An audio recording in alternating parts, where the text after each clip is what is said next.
You know, for a while now, DC has been going through some rough times, and I've been hoping and praying and wishing that they would finally return to greatness. And with Rebirth, it looks like that's finally going to happen. It looks like my wishes are going to be fulfilled.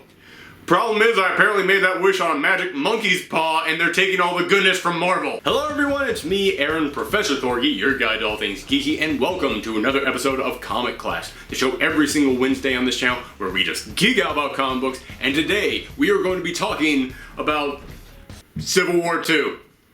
Because they decided to make another one, so sure, why not? Let's go ahead and talk about it. But before we get into that, I need to say something. I recently got a ton of new followers, and thank you so much. That means so much to me that you guys took the chance on this channel and clicked that subscribe button. Thank you, thank you, thank you, thank you. And to everybody out there who was already following me and started sharing my videos all over the place to get me those new followers, thank you, because you guys did all the work on that. Thank you so much. However, because for many of you, this is going to be probably the second thing you've ever watched from me, I feel like I need to preface it by saying, I love comics. I do. There are so many amazing comic books out there in so many different genres. No matter who you are, there's a comic book that is perfect for you, that is going to bring fun and joy and drama and comedy and horror and everything else that you could want into your life. Comic books are amazing. So on this channel, on Comic Class, I am typically incredibly positive. I typically talk about tons of stuff that I love. So if I'm going to have an entire episode that is dedicated to me ranting about something, you know it must be that disappointing. And I'd just like to apologize to everybody out there who tunes into this show to see my positivity. I guarantee you, next week, we're going to be back to positive. We're going to be totally back to positive. But I got some stuff I gotta say about this week. Now before we begin, I know a lot of you are probably asking, is this a review? Is it a discussion? It's a little bit of both. Because yes, I'm going to give you my thoughts and feelings on this issue. However, the things that are bugging me the most about this issue isn't really the issue itself. It's the implications and the ramifications that it's going to have on the rest of the Marvel Universe and what it kind of says about the Marvel Universe as a whole at the moment and what could be happening to it in the future. Now, before I go any further, let me just say, I'm not one of those people who the moment that I read a book from a company that I really dislike, I instantly start going, well, it's all trash, it's all garbage from here on out, it's terrible forever, they were never good in the first place. No, that's not me at all. Marvel at the moment is doing some of the best stuff it's done in my entire lifespan. Ever since I've been reading Marvel comics, this might be the best I've ever read it. That was not the proper grammar for that sentence, but you guys know what I'm saying. This is probably the best the Marvel Universe has ever been since I started reading. There we go, that was correct. Marvel right now has almost 70 books out there, and out of those 70 books, so many of them are great. Not just good, but great. And there are so many different tones and different types of characters in their universe now who are creating a huge variety that is bringing in so many new readers, and all these new characters and new books are actually adding on to their universe. Not taking them back, but actually moving them forward. And it has me so excited. These books are doing exactly what I want to see comics do. However, this has me nervous for the future of Marvel. Okay, I had better make my argument against this book really good, because I just realized that's the most Chicken Little style sentence I've ever said in my life. I might as well be up here with like a giant Jim Cramer style soundboard telling you all to invest in gold. I do not want to do any fear-mongering with this book. I'm sure Marvel will be fine, but let me explain to you what I mean. Okay, I've delayed this long enough. Let's go ahead and talk about, and just like whenever I talk about any other big book out there, I'm going to start with the spoiler-free stuff, but when I get to the spoiler stuff, I will tell you how far ahead you have to skip in order to avoid it, so don't worry, you're gonna be fine. But for now, let's go ahead and start. In case you guys don't know what Civil War II is all about, it is that there is a new Inhuman who has been born, who has the power to see into the future, and he uses this ability to warn all the heroes so that they can prevent this giant apocalyptic level event. And just to start with a positive, I'll go ahead and say that giant apocalyptic level event looks amazing. And it's actually pretty cool to see all the heroes coming together to actually stop it. In fact, I would far rather that have been the event. I would far rather have just have read that book in which the heroes just come together and they get this warning. There's like, alright, time to prepare. So let's get together, let's work out a plan, let's go and stop this giant, huge apocalyptic thing. Yay, go team! That would have been an awesome event. Ain't what we got though, because from there, Tony Stark decides to hold a big celebratory party, brings all the heroes together, and they find out that Ulysses, the new Inhuman, is the one who warned them about this oncoming event, and the moment that they find out that he can see into the future, that's when all of a sudden Captain Marvel and Iron Man just go at each other and like, we should use him to prevent giant events. We shouldn't use him for this at all. We don't know who he is. We don't know what could go wrong. We don't know how to use his powers. Back and forth, back and forth. And I will not say what happens after that ends up permanently drawing the battle lines and forces these two to go at each other. But yeah, I'm gonna have plenty to discuss about that when we do get to it. But for now, let's talk about the non-spoilery stuff. Now, the first thing that really irritates me about this is, I'll admit, for anybody who has been watching this show for a long time, you know I don't exactly have the best relationship with Brian Michael Bendis. I will go ahead and admit that. I will admit I'm kind of biased going into this book. I don't hate all the stuff from him. Hell, I used to love the guy. He was my #1 writer out there. Just over the past couple of years, I've not been the biggest fan of his, and he tends to keep disappointing me over and over again. Although I will say his current Spider-Man series is actually really good. I am still enjoying all of his Miles Morales stuff. That stuff is still great. However, whenever he writes a team book, there are numerous problems that come up, and I saw them all here. Like the fact that whenever he writes a team, there's always the one really serious person who just gives out orders, then there's the one way too jokey person, and then everybody else in the middle could just have their dialogue boxes exchanged with each other. Seriously, in that big epic battle showdown thing, tell me that if you exchanged Miles Morales, Miss Marvel, and Nova's dialogue boxes, you would have been able to tell. They were all talking exactly the same. It drives me nuts. I'm sorry.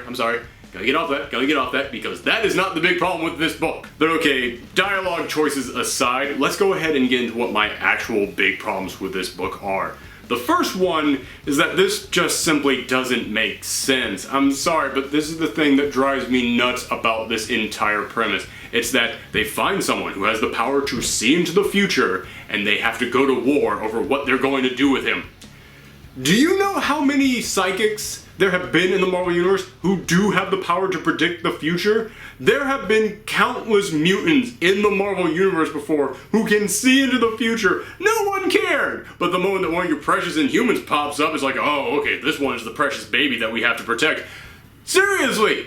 I feel like this is just Marvel trying to force the Inhumans down our throat again. And let me just say, the Inhumans are awesome. I have been a long-time fan of the Inhumans, but they are shoving them down our throat and they're morphing them into something that isn't even the Inhumans anymore. They're making them X-Men light. And I'll go ahead and admit, I actually like a bunch of the new Inhumans that have been created. I'm not even talking about Miss Marvel. She's amazing and we all know it. But there are a bunch of the more obscure Inhumans who nobody is talking about who are so much fun and they're great characters. And I want to see them continue to pop up in other series. But this? Just create a brand new Inhuman just so that they can be the center focal point of this giant, huge, epic event that's going to tear the Marvel Universe apart? It really does just seem like you are doing this solely to make the Inhumans cool, to get people talking about the Inhumans, because Uncanny Inhumans isn't getting talked about.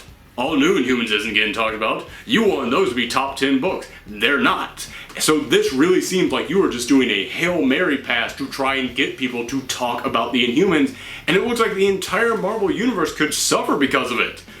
Guys, the Inhumans, they're cool, they're not worth tearing everything else down for. And the second thing that really gets me about this book is that I do not buy why these two people would go at each other. And this book does not set that up very well. The moment that they find out this guy can see into the future, Captain Marvel and Iron Man just start going at it with each other. Not like nobody else in the room is even involved in the conversation. It is just them going head to head, and you can almost feel the editors at Marvel trying to force their heads together, like, now fight, do it, start it up, come on, like they're action figures almost. Like, no, they're not just action figures. These are characters that people have grown attached to, and they're characters with depth and history. Try bringing that up. Try actually developing them and realizing that these two characters would not just go head to head. They would have a conversation. That conversation could lead to them going head to head, but like within a page, they are right in each other's faces. How did we get here? How did it go from A to Z like that? And the arguments they're making aren't even good arguments. For example, there's one point in which Tony Stark says, well, what if the Hulk one day has a kid and that kid turns out to be evil and he's going to destroy the whole world? Do we take care of the Hulk to stop him? And I thought, isn't that exactly what you and the Illuminati did back at World War Hulk? Seriously, you took the Hulk and sent him into space because he would probably be a problem one point in the future. And he's the one you pick as the example of who you should probably stop to make sure he isn't a problem in the future? This is the worst argument that you as Tony Stark could possibly have brought up. This is the argument that you as Tony Stark should have brought up in order to be on Carol's side. I keep thinking this whole time, it makes no sense for Tony Stark to be on the side of no, we should not use a guy to stop things from happening in the future. He is a futurist after all, and they even bring that up. However, they bring it up in an awful way because he turns to Carol and he says, well, what if at one point in the future you turn out to be a problem? What if he has a vision that you're going to be a problem at some point in the future? Should we take care of you? And she says, depends. And he says, on what? And then there is a moment in which they say nothing, they just stare each other down, and then she goes, you're a futurist! And I was like, don't change the subject. That is a very good point, and as I said, Tony Stark should be on the side of using this guy to predict the future. However, what's your argument back to him? Seriously, if he brings up a point like that, do not just change the subject because it makes it look like you, Carol, do not have a valid argument for this. Tony has no reason to be on the side that he's on, and Carol, yeah, she's probably got reasons to be on the side that she's on. I can buy why she would be on this side because she is part of the Ultimates. However, you have to have arguments, and she has no arguments in this. All of this just seems so forced. It seems so fake. It really just does seem like Marvel is forcing this thing to happen for no reason other than the fact that they need some big event out there. Even the fact that it's called Civil War II just feels like they didn't have anything better. It really does just feel like a cash grab. In fact, in all honesty, Civil War Zero, which was the book that was supposed to set all this up, already came out. It did not sell that well at my store. I don't know how it sold at all of your stores, but at my store, it didn't sell all that great.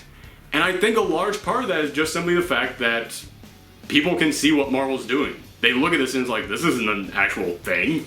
This is just you doing a cash grab.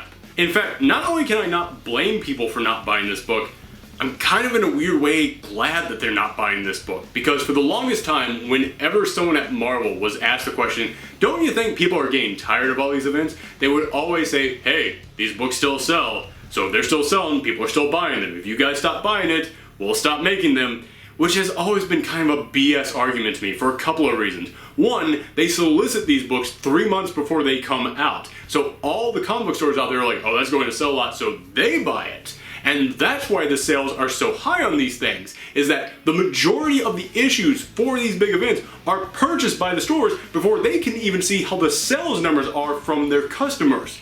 And secondly, Marvel kind of forces you to buy these books. When you like the status quo of this whole universe, when you are invested in this entire universe, and then they come out there and tell you this entire universe is going to change because of this book, that's like someone saying, hey, we're going to repaint your entire house, that place where you spend all your time. If you want to come and buy which paint color we're going to use and watch us do it, then sure, you're allowed to do that, but you don't have to. If you want us to stop painting your house, then hey, don't watch us do it, and then maybe at some point in the time we'll stop doing it. It's like, no, this is where I live. This is where I spend all my time. You have to let me watch you paint this so I make sure you don't screw it up. And if you are going to screw it up, I need to know how you're going to screw it up. For example, in the solicitations for issue 3 of Civil War II, they say that one of the heroes on one of the teams is going to kill one of the heroes on the other teams.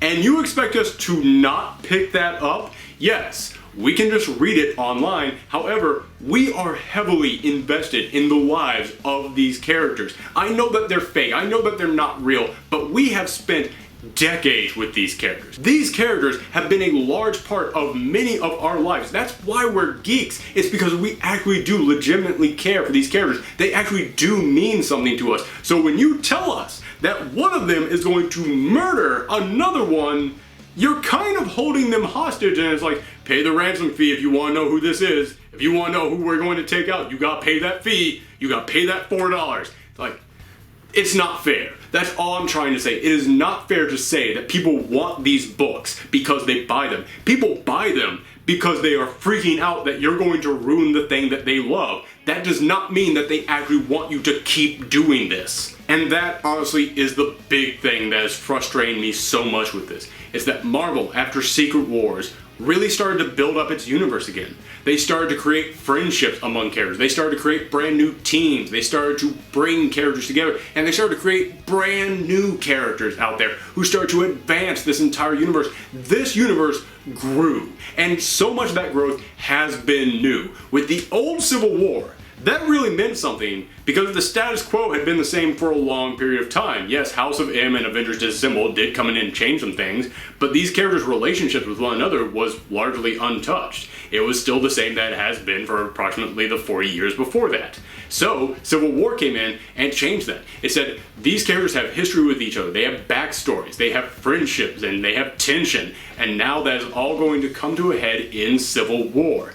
In this one, you are going to take these brand new characters who have just been created and all these new relationships and these new bonds that have been formed and say, well, now they're going to be put to the test. It's like, the test of what? The past 2 months? Take A-Force, for example. A-Force is a perfect example of what I'm talking about. A-Force, this big, all-female superhero team that Marvel has been bragging about, people have been excited about, that team in issue 4 finally came together and went, okay, now we're a team, and we have a name. It just happened 2 months ago. And then last month, in issue 5 or 6, I'll admit I might be getting these numbers wrong. But anyway, last month's issue, they got a brand new creator on. And the creator before that was G. Willow Wilson, and she did a pretty good job with it. I actually liked her run on that. But this new creator came in, and she knocked it out of the park. Like in one issue, she gave this tone a whole new feel and tone to it. And I was like, oh my gosh, this is perfect. You're nailing it. This book just found out exactly what it needs to be. And now, next month, you're going to break them down. You're going to wreck all of that. You're going to take this thing that you just established and instantly tear it apart and bring these characters against each other. That doesn't mean anything.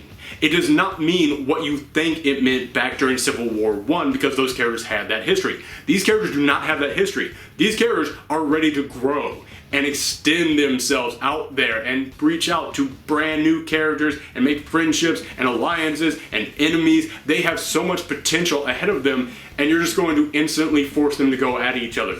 This is not the big thing that you are expecting. You're not creating something new. You're tearing something down before it can be formed. I'm just thankful that the all-new, all-different Avengers and the Uncanny Avengers are both sitting this one out. I am so thankful that both those books are not crossing into Civil War II because, as I said, those books just started. These teams just got together. I am so glad that Jerry Dugan and Mark Waid came together and was like, yeah, no, this is dumb. This is dumb and we're not doing it. So applause to you guys. Way to go. But okay, it's time to get into the big spoilers at the end of this book. If you want to skip them, it's right here. Go ahead, click that. That's when we will be done talking about these spoilers. You can jump to that time.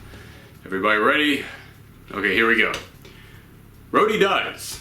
Yeah, he died off camera, which is kind of insulting. I know a lot of people are going to say, oh, but that was in the, free comic book day one. Listen, the free comic book days are nice. They get people prepped for these kinds of things. But I don't feel like if you're going to do that to a major character, it should be in something that you had to get by showing up to your comic book store on that one exact day. It should be in the actual book itself. But even if they put it in the actual book, I would still be upset about this because Rhodey is a very beloved character and they killed him off just to have an excuse for these two guys to go at each other because he was a character that both Iron Man and Carol Danvers cared very much about.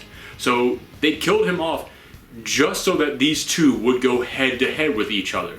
And a character like Rhodey, a character who has meant that much and has a fan base and has people who care about him, he should not be killed off just as a prop, just as something to get two people to go head to head with each other.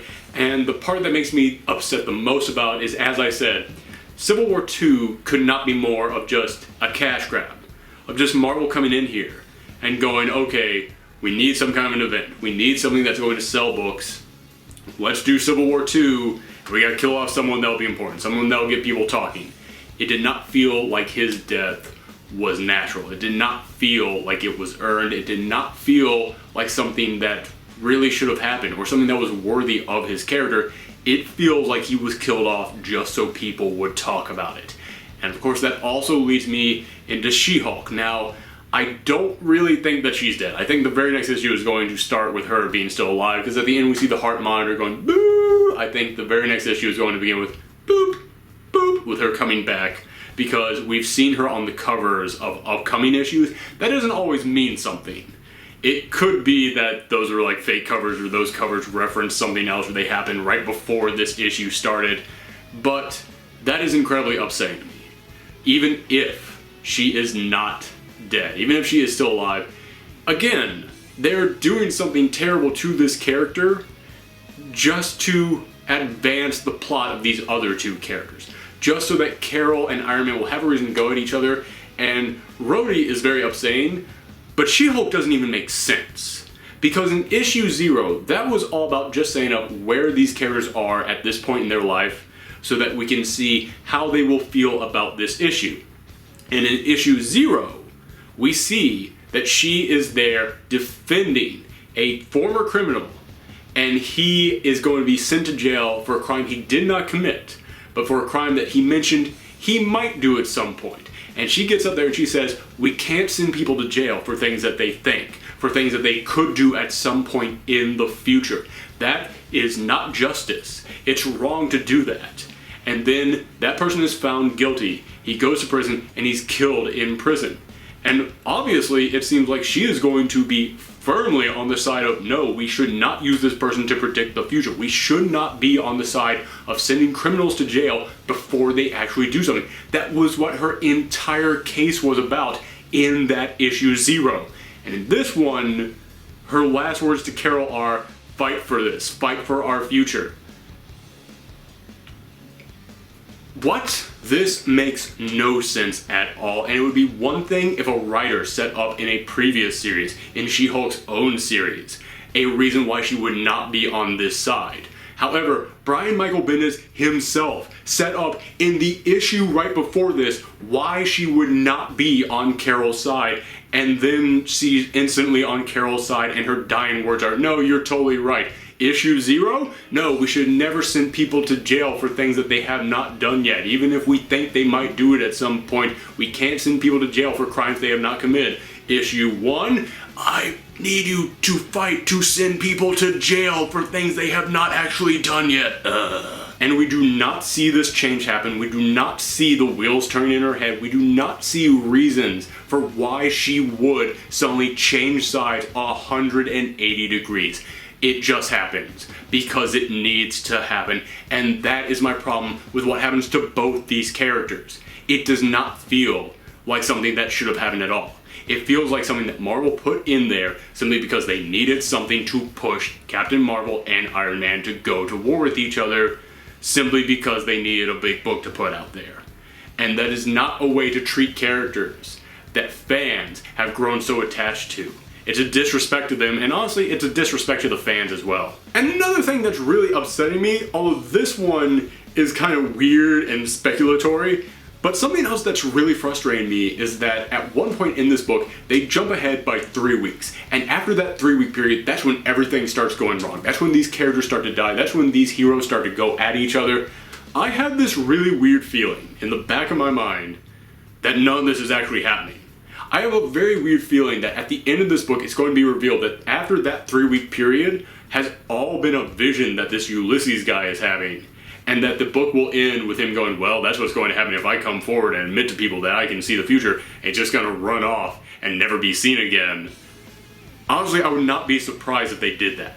Because this is, again, Brian Michael Bendis, the guy who wrote Age of Ultron, a book that ended with them going back in time to prevent everything you just read from actually happening. I would not be shocked if they pulled this all over again. And honestly, as much as that would upset me, as much as it would tick me off that Marvel tricked everybody into spending their money on something that didn't happen at all, if it got us Rhodey and She-Hulk back, I'd actually maybe be okay with it. I wouldn't be okay with it, but it'd be a better option than just having them die just so that Marvel can sell more books. But okay, that's it. Those are all my thoughts about this. In the end, this just really feels artificial to me. It just feels like the editors came together and said, we need something big to sell books, something that will be popular, something that can tie into the movies, and they're causing all this destruction in their universe just so that they can make that happen. And that is not what I want from Marvel Comics, because as I said, over the past 6 months, after Secret Wars ended, Marvel has been killing it. Their books have been so good, and I don't want to see this event come in there and tear all that down when it just started to build up, especially when they have no reason to do this. Marvel does not need to have a big event come in right now to make them money. Marvel has money right now. They have been killing it. They have been dominating the comic book sales for years now. They have been dominating their #1 competitor DC so hard, they had to go back in time and break reality with Rebirth in order to stand a chance of catching back up. Marvel does not need more money. And yet that's what this feels like. It feels like they're willing to destroy what was working for them in order to get even more. However, I hope that's not what's happening. I hope that after all this is said and done, and after Secret Wars is over with, the stuff that I love about Marvel is still there. And that's why, on next week's episode of Comic Class, hoping that Marvel doesn't do anything big and stupid again, I'm going to come in here and tell you my absolute favorite books from Marvel that are out there right now. I'm going to go through all the ones I am absolutely loving. So if you want to see that, make sure that you click that subscribe button. As I said, I've got a ton of new subscribers out there right now, so thank you all so much for that. I know that is largely thanks to all of you guys out there who have been sharing my videos. So if you could share this one too, that would help me out so much. Thank you to everybody out there who has been doing that. Also remember, you can follow me on social media at Professor Thorgy on Twitter and Tumblr. It is really hot in here with all these lights, so I'm starting to die, alright? I'm starting to lose energy, so I'm going to wrap this up right now. Make sure you click on the videos at the end of this and come back next week for another episode of Comic Class. Thanks everyone.